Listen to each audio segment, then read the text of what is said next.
आजकल लगभग हर दूसरे इंसान की कमर में दर्द है, किसी के गर्दन में दर्द होता है या घुटनों में दर्द होता है, लेकिन वो एक्सरे करवाते हैं तो रिपोर्ट्स नॉर्मल आती है। तो उनको कौन सा टेस्ट करवाना चाहिए?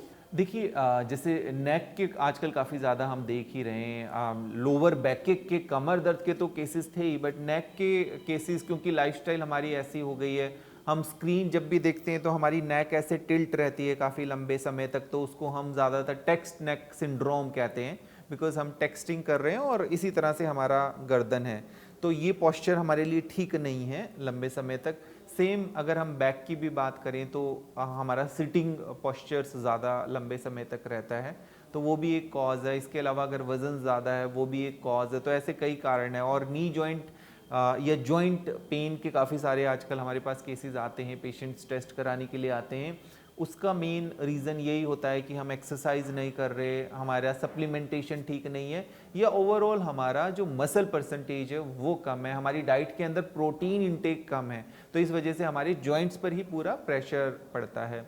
टेस्ट में देखिए एक्सरे के अंदर हम बोन्स का पता लगा सकते हैं, कि जैसे आपने नी जॉइंट की बात की या स्पाइन की बात की, पर इसके अलावा भी हमारी जो जॉइंट्स हैं उनमें कई चीज़ें होती हैं। हमारे टेंडन होते हैं, हमारे लिगामेंट होते हैं, कि कई बार आप स्लिप हो गए बट आपने एक्सरे कराया, आपको लगा कि एक्सरे तो नॉर्मल आया है, तो एक्सरे में सिर्फ बोन का पता लगेगा। इसके अलावा अगर कोई टेंडन लिगामेंट इंजर हुआ है, आप खेलते समय स्लिप हो गए हैं, या जिम में कोई आपको ऐसी इंजरी हो गई है, तो वो फिर एमआरआई स्कैन में पता लगता है। एमआरआई आपकी पूरी तरह की soft tissue, muscles, tendon, ligament, इन सब की कोई इंजरी है कि नहीं है, उस सब के बारे में आपको एमआरआई में डिटेल में पता चलता है।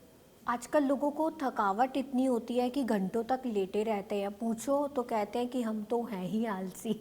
लेकिन अगर कोई खाना खाने के बाद भी एक्टिव नहीं फील कर रहा है तो ये किसी बीमारी का भी इशारा हो सकता है। ऐसे में कौन सा टेस्ट करवाना चाहिए? देखिए ये तो बहुत ही कॉमन प्रॉब्लम हो गई है आजकल। इनफैक्ट हम सोने के बाद उठते समय भी हमें लगता है कि नहीं, हम बहुत ज़्यादा वीक फील कर रहे हैं, लिथार्जिक फील कर रहे हैं, या ड्यूरिंग ऑफिस आवर्स में, या कभी भी आप छोटे बच्चों से भी पूछेंगे, युवाओं से भी पूछेंगे, वो कहेंगे बहुत ज़्यादा वीकनेस फील रहता है, बहुत ज़्यादा कमजोरी फील होती है। और जैसे आपने डाइट की बात करी कि कुछ खा रहे हैं फिर भी हमें लगता है, तो देखिए खाने और एनर्जी का कोई बहुत ज़्यादा, एनर्जी अगर हम बात करें, हम एनर्जेटिक है कि नहीं, सही टाइम पे हम सही डाइट ले रहे हैं कि नहीं, कई बार माइक्रो मैक्रो डेफिशिएंसीज रहती है जो भी एक कारण बनता है। हम जो इस तरह का वीकनेस की बात करें, लिथार्जिक हम फील कर रहे हैं, टायर्ड फील कर रहे हैं, पर जो मेन कारण देखा जाता है खासतौर पे इंडियंस में, भारतीयों के अंदर जो कमजोरी या वीकनेस का वो है, वो दो विटामिन की डेफिशिएंसी, जिसमें vitamin D and vitamin B 12, क्योंकि जब ये टेस्ट करते हैं तो ये सबका बहुत कम मिलता है। और ये दोनों विटामिन आपके कम है तो आपको कई तरह के सिम्टम होंगे, जैसे आपका मूड भी थोड़ा लो रहेगा, आपके पैरों के अंदर भी आपको कुछ झंझनाहट तरह की, आपको रेस्ट लेग सिंड्रोम होंगे, कि जैसे आप सोने के लिए जब जाते हैं तो उस टाइम आपके लेग्स की मूवमेंट बार बार होती रहेगी, आपको लगेगा कि मैं पैर मूव करते रहूं बार बार, तो इस तरह के सिम्टम रहेंगे। हाथों में भी आपको झंझनाहट हो सकती है। एंड विटामिन डी आपका कम रहेगा तो आपको बोन्स वगैरह में, जॉइंट्स में पेन फील होगा। तो ये बहुत ज़रूरी है आप अपना विटामिन डी और विटामिन बी 12 टेस्ट करा के देख लें। और एक अपना आयरन के लिए भी टेस्ट करा सकते हैं, आयरन स्टडीज़, हीमोग्लोबिन एक टेस्ट करा सकते हैं। थायराइड की प्रॉब्लम है, इस वजह से भी आपको वीकनेस या बहुत ज़्यादा नींद, आप पूरी नींद ले चुके हैं पर फिर भी आपको लग रहा है कि नहीं मेरी नींद पूरी नहीं हुई है, तो हो सकता है थायराइड की प्रॉब्लम भी आपको हो। तो ये 4-5 टेस्ट कराने पर सबसे ज़्यादा ज़रूरी विटामिन डी एंड बी 12, और फिर उसके अकॉर्डिंग आप सप्लीमेंट ले सकते हैं, क्योंकि विटामिन डी है वो हमारी बॉडी के अंदर अप्रॉक्सीमेटली 30-40 के करीब रहना चाहिए, पर आजकल जैसे हम विटामिन डी टेस्ट करते हैं तो वो कई लोगों का 10 से भी कम होता है, जो कि बहुत ही कम है। और लंबे समय तक अगर ये विटामिन आपके शरीर में कम रहते हैं तो कई तरह की बोन से रिलेटेड प्रॉब्लम होना शुरू हो जाता है। तो ये कुछ टेस्ट करा के हम जान सकते हैं कि हम जो ऐसा वीक फील कर रहे हैं और हम जो कमजोरी महसूस कर रहे हैं उसका कारण क्या है। ये जेनेटिक टेस्ट क्या होते हैं? क्या हम ये भी पता लगा सकते हैं कि हमें हमारी फैमिली से ये वाली बीमारी हो सकती है? हाँ बिल्कुल, देखिए जेनेटिक टेस्ट की बात करें तो ये बीमारी क्योंकि वो जीन्स तो आपके शरीर के अंदर हैं, और वो हम जैसे ख़ास तौर पे BRCA1 BRCA2 की बात करें तो ये ब्रेस्ट कैंसर के अंदर इसका बहुत उपयोग होता है। ओवेरियन कैंसर के अंदर भी काफ़ी उपयोग होता है। तो वो टेस्ट ये बता देता है कि आपको ये वाला कैंसर होने की पॉसिबिलिटी है कि नहीं। हालांकि कैंसर नहीं, इसके अलावा भी कई तरह की और पॉसिबिलिटी है कि नहीं, कि आपको हार्ट डिजीज़ होने की पॉसिबिलिटी कितनी है, किस तरह का कैंसर होने की पॉसिबिलिटीज़ है। तो जेनेटिक टेस्ट करके आप अपने उस रिस्क को जान सकते हैं और उसके अकॉर्डिंग फिर आप अपनी लाइफस्टाइल को मॉडिफाई कर सकते हैं। तो आजकल इस तरह के टेस्ट काफ़ी उपलब्ध हैं, पर जेनेटिक टेस्ट आपको अपने आप से कराने की ज़रूरत नहीं है। वो जब भी आप अपने डॉक्टर से मिलते हैं, उनको लगता है आपकी ऐसी फैमिली हिस्ट्री है, तो फिर आपको वो जेनेटिक टेस्ट कराने के लिए बोल सकते हैं। एलर्जी टेस्ट को लेकर भी कुछ लोगों के सवाल थे। क्या एलर्जी टेस्ट से एग्जैक्टली पता चल जाता है कि एलर्जी है किस चीज़ से, और क्या वो सही होता है? देखिए, एलर्जी टेस्ट, क्योंकि एलर्जीज़ की प्रॉब्लम काफ़ी ज़्यादा लोगों को है, तो पहले तो आपको खुद ही आइडेंटिफाई करना है कि एलर्जी किस वजह से है। तो कुछ कुछ टेस्ट हैं जो एलर्जीज़ के लिए स्पेसिफिक टेस्ट हैं। जैसे कई लोगों को मिल्क से प्रॉब्लम होती है कि जब भी वो मिल्क या मिल्क प्रोडक्ट कोई भी लेंगे, दूध या दूध से बनी कोई चीज़ें, तो उनको प्रॉब्लम होना शुरू हो जाता है। या तो उनको स्किन रैश होगा, या उनको ब्लॉटिंग होना शुरू हो जाती है, या बहुत ज़्यादा हाइपर एसिडिटी होना शुरू हो जाती है, एब्डोमिनल पेन होना शुरू। तो मिल्क इंटॉलरेंस टेस्ट होता है एक, वो आप करा के चेक कर सकते हैं कि कहीं आपको दूध या दूध से बनी कोई चीज़ों से एलर्जी है कि नहीं। एक सिंपल सा आईजी टेस्ट होता है जो बता देता है कि आपको एलर्जी है कि नहीं। ऐसे स्पेसिफिक कुछ कुछ एलर्जेंस के ज़रिए हम जान सकते हैं कि आपको एलर्जी टेस्ट है कि नहीं। बट मोटे तौर पे अगर हम बात करें कि सबसे ज़्यादा जैसे लोगों को लंग्स से रिलेटेड कुछ एलर्जीज़ रहती है कि मौसम जैसे चेंज हो रहा है तो उनका अस्थमा या उनकी खांसी या कोई और उनकी ऐसी प्रॉब्लम है वो ट्रिगर हो जाती है, या मौसम चेंज होते ही या कुछ भी वो ठंडा वगैरह ऐसी चीज़ लेते हैं तो उनको साइनसाइटिस वगैरह की प्रॉब्लम ज़्यादा बढ़ जाती है। तो कुछ चीज़ें तो हमें खुद ही आइडेंटिफाई करनी है कि इस वजह से है, पर अदरवाइज़ आजकल एलर्जी टेस्ट भी अवेलेबल है जो ये बता देते हैं कि ये चीज़ आपके लिए ठीक है कि नहीं। वो हो सकता है कोई खाने की चीज़ हो सकता है कि कुछ इस तरह के इनहेलेंट्स हों, जैसे आप जिसको इनहेल कर रहे हैं, कि हो सकता है वो परफ्यूम हो, या हो सकता है किसी तरह के पोलन हो, कोई आपको डॉग डेंडर से एलर्जी हो सकती है कि घर के अंदर हमारा पैट वगैरह है तो उसके हेयर से आपको एलर्जी हो सकती है। तो ये सब टेस्ट में पता लग सकता है, ताकि उन चीज़ों से आप जितना हो सके अपने आप को बचा सकें। और जैसे उस समय हम लोगों को जो सिम्टम होने शुरू हो जाते हैं वो फिर काफ़ी हद तक मिनिमाइज हो जाते हैं। महिलाओं को कौन से टेस्ट साल में एक बार करवाने ही चाहिए? हाँ, देखिए, फीमेल्स की अगर हम बात करें, हम लैब में भी देखें तो ज़्यादातर कंपैरेटिवली फ़ीमेल्स कम आती हैं अपने रूटीन चेकअप कराने के लिए। जब प्रॉब्लम होती है उस चीज़ के लिए तो वो टेस्ट कराते हैं, पर ज़्यादातर ख़ास तौर पे फीमेल्स की, महिलाओं की बात करें तो अपने सिम्टम्स को लेकर वो इग्नोर करते हैं।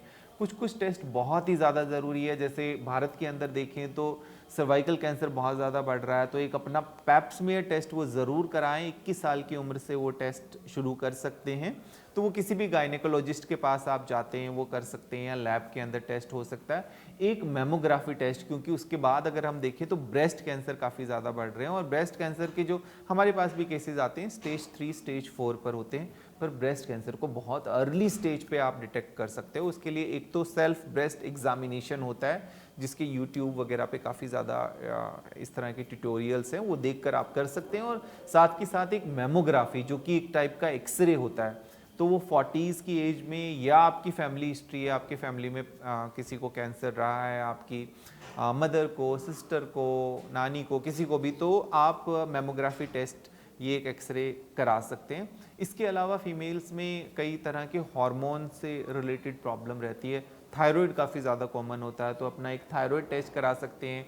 आयरन डेफिशिएंसी, उनका हीमोग्लोबिन वगैरह काफ़ी ज़्यादा कम रहता है, तो एक आयरन स्टडी भी वो अपना ज़रूर करा लें। और साथ के साथ vitamin D and B12 test कराएं, और एक सोनोग्राफी, अल्ट्रासाउंड अपने पूरे पेट का करा लें, जिसमें उनको liver, gall bladder, pancreas, spleen, उनके यूट्रस, ओवरीज, इन सब के बारे में पता चल जाएगा। और वहाँ पर कोई भी प्रॉब्लम है तो बहुत अर्ली स्टेज पर वो डिटेक्ट भी हो जाती है, और उसको फिर से करेक्ट किया जा सकता है। और एक ज़्यादातर देखा जाता है फीमेल्स के अंदर बोन हेल्थ में काफ़ी ज़्यादा प्रॉब्लम रहती है, तो उसके लिए वो अपना एक डेक्सा बोन डेंसिटी टेस्ट भी ज़रूर कराएं। और वो कौन से टेस्ट है जो हर पुरुष को साल में एक बार करवाने ही चाहिए? देखिए मेल्स की अगर हम बात करें तो मेल्स के अंदर ज़्यादातर आपको अपना एक तो blood sugar, blood pressure, cholesterol levels उनके अंदर काफ़ी ज़्यादा बढ़े रहते हैं। हार्ट की प्रॉब्लम्स भी ज़्यादातर जैसे मेल्स के अंदर देखी जाती है, तो अपना एक इकोकार्डियोग्राफी टेस्ट ज़रूर करा लें। और अगर उनके डॉक्टर को लगता है और हार्ट की तरफ से वो पूरी तरह से निश्चित होना चाहते हैं तो सीटी स्कैन, कोरोनरी एंजियोग्राफी करा सकते हैं। खास तौर पे जो स्मोकिंग वगैरह करते हैं उनको अपना सीटी स्कैन, कोरोनरी एंजियोग्राफी कराना चाहिए। एक लंग्स के लिए वो करा सकते हैं अगर स्मोकिंग करते हैं तो, जिसको लो डोज सीटी स्कैन कहते हैं। इसके अलावा अगर मेल्स में बात करें, एज उनकी 45 से अबव है, तो जैसे भारत में देखते हैं हम पुरुषों के अंदर प्रोस्टेट कैंसर काफ़ी ज़्यादा कॉमन है, तो एक ब्लड टेस्ट होता है बहुत ही सिंपल सा जिसको हम पीएसए ब्लड टेस्ट कहते हैं, तो वो करा सकते हैं। और एक साथ के साथ अपना अल्ट्रासाउंड पूरे पेट का, जिसके अंदर आपको फैटी लीवर, आपके प्रोस्टेट की हेल्थ, आपके किडनी की हेल्थ, ये सब कुछ पता चल जाता है। और बेसिक से जो ब्लड टेस्ट होते हैं, आपका liver function, kidney function test, ये सब आपको कराने ज़रूरी है। महिलाओं के लिए एक सवाल था मेरा कि मेनोपॉज के टाइम कौन से हेल्थ टेस्ट करवाने चाहिए उन्हें? बिल्कुल, देखिए मेनोपॉज के बाद अगर हम देखें तो ज़्यादातर उस समय उनको कई तरह की एक तो साइकोलॉजिकल प्रॉब्लम भी हो सकती है, तो एक उसके लिए वो काउंसलिंग ले सकते हैं। और साथ के साथ कुछ हार्मोनल बदलाव भी होते हैं। एक तो उस समय हम ज़्यादातर देखते हैं कि कई महिलाओं के अंदर ऑस्टियोपोरोसिस भी डेवलप हो जाता है, बोन्स की वीकनिंग होना। तो एक अपनी बोन हेल्थ के लिए डेक्सा बोन डेंसिटी टेस्ट, अपना फीमेल हार्मोनल प्रोफाइल जिसमें कुछ ब्लड टेस्ट होते हैं, साथ के साथ अपने बाकी जो पैरामीटर्स है जैसे ब्लड शुगर, ब्लड प्रेशर, इन सब को आप मॉनिटर करते रहें। तो ये कुछ बेसिक से टेस्ट हैं जो उनको कराना ज़रूरी है। और साथ के साथ एक अपना अल्ट्रासाउंड लोअर एब्डोमेन भी ज़रूर करा लें, अपने यूट्रस, ओवरीज और इन सब को चेक करने के। डॉक्टर समीर, चलते चलते एक आखिरी सवाल, कहते हैं ना कि साल में एक बार हेल्थ टेस्ट ज़रूर करवाना चाहिए, तो एग्जैक्टली टेस्ट करवाने कौन से होते हैं? साल में एक बार टेस्ट कराने से ज़्यादा ज़रूरी है right test at right time, है ना, क्योंकि कई बार हम सिम्टम्स को भी इग्नोर कर देते हैं। तो देखिए सिम्टम अगर आ रहे हैं तो उस समय तो काफ़ी देर हो चुकी होती है, मतलब बॉडी कुछ ना कुछ आपको बता रही है, तो कुछ ना कुछ प्रॉब्लम होना शुरू हो गया, पर आपको सिम्टम आने से पहले ही उसको पकड़ना है। तो इसके लिए सबको जो किसी भी एज ग्रुप में है, कुछ कुछ चीज़ें ज़रूरी है कराना, जैसे कि डायबिटीज़ के लिए अपना टेस्ट ज़रूर कराते रहें। ब्लड प्रेशर आप रेगुलर अपना टाइम बीइंग मॉनिटर करते ज़रूर रहें, क्योंकि हाइपरटेंशन काफ़ी ज़्यादा बढ़ रहा है। एक अपना कोलेस्ट्रॉल लेवल आप ज़रूर कराते रहें, तो एटलीस्ट साल में ये टेस्ट कुछ ज़रूर कराएं। और साथ के साथ इसमें LFT liver function test, kidney function test, और एक सिर्फ अगर आप अल्ट्रासाउंड पूरे पेट का करा लेंगे तो काफ़ी हद तक आपको कोई भी जो प्रॉब्लम होगी उसको आप टाइमली डिटेक्ट कर सकते हैं, प्रिवेंट कर सकते हैं, और किसी भी तरह की बड़ी घातक प्रॉब्लम होने से आप अपने आप को बचा सकते हैं। शुक्रिया डॉक्टर समीर, हमारे दर्शकों को हेल्दी टिप्स देने के लिए। बहुत बहुत धन्यवाद, शुक्रिया, थैंक यू वेरी मच। फिलहाल के लिए इतना ही, हम फिर लौटेंगे सेहत की आवाज़ के नए एपिसोड के साथ। तब तक के लिए रखें अपना ध्यान और इस वीडियो को करें लाइक, शेयर और कमेंट।